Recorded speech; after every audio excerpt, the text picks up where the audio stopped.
What's up, Barefoot Nation? This week, we are going to be planting a palm in February. Dude, what are you doing? Anyways, guys, let's get into it. So this is a Sabal minor, which is one of two hardy palm species. This is a shrub, and it's native to the southeastern states, and there's tons and tons of cultivars, but this is just the species. So what you're going to want to do is, you can see if you look at this plant that there's likely multiple plants and the seedlings in the same pot. Now, Sabal minor is not really a suckering palm, and you technically could separate that, but I'm gonna leave it in just as one. You know, they can grow together as seedlings pretty close together in the wild. Anyway, you can see there's a ton of loose like mulch stuff at the top, so I'm a little bit concerned about the root density. We'll both find out at the same time when I turn this over. Now again, this is, you know, early February, but an unseasonably warm early February that seems to be consistent. So when you're winter planting anything that's marginal in your zone or anything kind of tropical, you're going to want to really make sure that you have protection methods ready to go, because should it turn back into winter, this palm is going to need protection.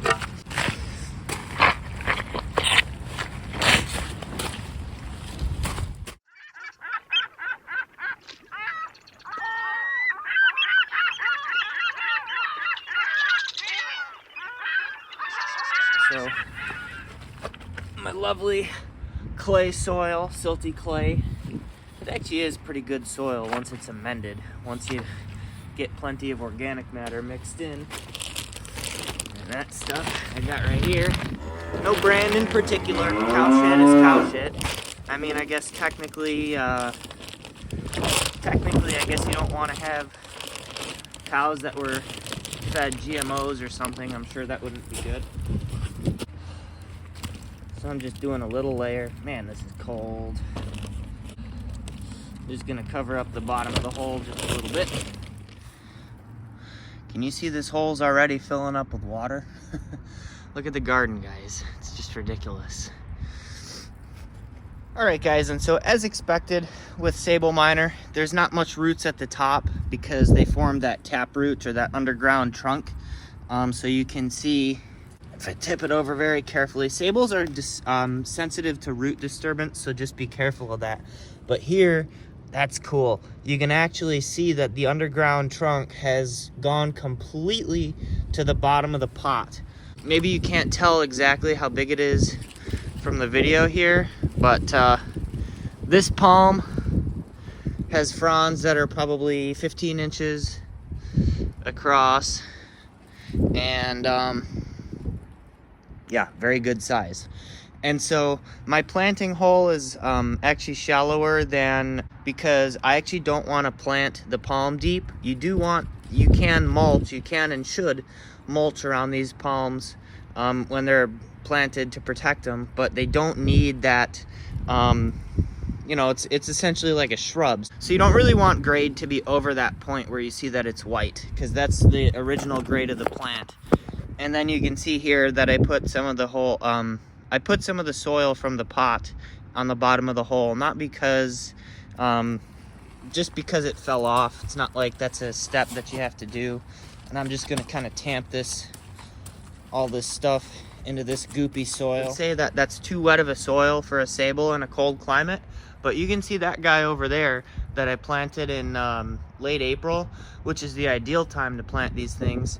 The patio actually floods, so like this whole yard is wet, and that palm seems to be super happy. It's also nice and soft soil, so that underground trunk that I showed you a few minutes ago can expand relatively easily into the soil.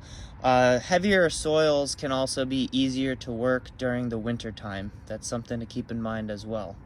But let's quit yapping and stick this palm in the ground, shall we?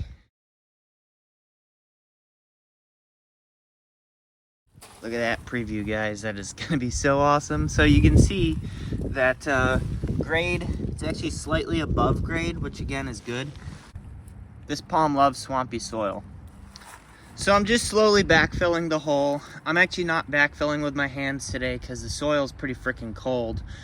So again, maybe I shouldn't be planting a palm, but sabals are super tough. So you can see here that this palm the soil's been backfilled, and I tamped it all down with my boots, but I didn't want to tamp it too hard. Obviously, you don't want to compact your soil, especially clay, which compacts so easily. You can see here that the original depth of, or the original root ball is still showing, and you can also see some of the white part is showing because I'm gonna top dress with a couple inches of manure on top of that soil. I'll catch back up with you once that's done. It's not gonna look that much different because the manure is pretty similar in color, but so you can see that this is the finished result. So this palm is going to kind of nice cohesion to this other one here, and it's going to be a nice complement to the Musabastu, which is sleeping for the winter, and then also good winter interest. Sabal palms are evergreen down into 6B. This is not the McCurtain form that I'm aware of, so you know it's not going to be like super evergreen necessarily, but like you'll get some discoloration, but you know, nothing that a little cold frame can't handle. So normally I would say too, it's not fully planted until it's watered in, but again, because the soil is so soupy, today I think I'm gonna make an exception. And then again, I do have a cold frame ready for this palm should it need it. So this palm came from Ohio, and it also doesn't have any new growth on it, so this palm is okay to plant this time of year. Although again, probably best to wait until April. This palm is kind of adding a nice little bit of texture in front of the inkberry holly and to kind of soften the edge of the container. The other thing that I really want is that as this palm ages, these older fronds are going to kind of lower, and it's going to kind of soften the edge of the patio too. So that's that's one of the reasons why I planted it so close to this fire pit area, is because I want it to be kind of a cozy, jungly vibe, obviously with the fire pit. I want it to be a kind of cozy, jungly vibe with the fire pit, which obviously it doesn't look jungly now because it's February, but I think I'm also going to get another bag of mulch and kind of make the pile more level with the Musabastu as well, just so that from a looks perspective, but also again from an insulation perspective as well. Now let me show you what it looks like from inside. So from inside you can really see why I wanted that Sabal minor planted right there. It's kind of the second plant in like a little pattern that I'm going to be doing. I have a McCurtain form that's going to go right to the right of this container here, between the aqua basin, the patio, and all that, and that's going to be kind of almost perfectly spaced with the three of them.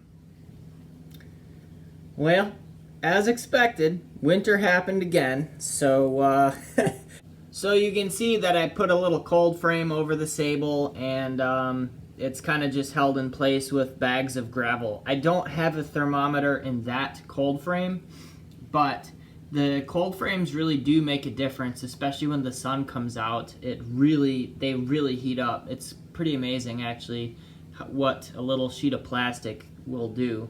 I'm gonna give you all an update on the garden and all the plants in another video.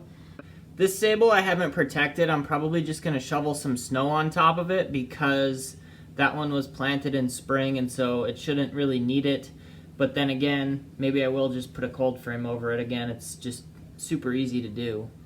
Drop a comment down below if you think I should get a third 3-gallon Sabal and plant it right there instead of getting near the gray pot beyond the Kelmia. Instead of planting my McCurtain, and then my McCurtain could go close to the patio and near the lantern right there. So let me know in the comments what y'all think about that. Alright y'all, I hope that spring fever isn't quite getting the better of you just yet. I can't say the same for myself because I planted a palm. Drop a comment down below what you thought of the video. If you like this video, be sure to drop it a big ol' thumbs up, just like that. and hit the subscribe button and tap the bell and, do all the things. Alright, y'all. See you next week. Thanks for watching.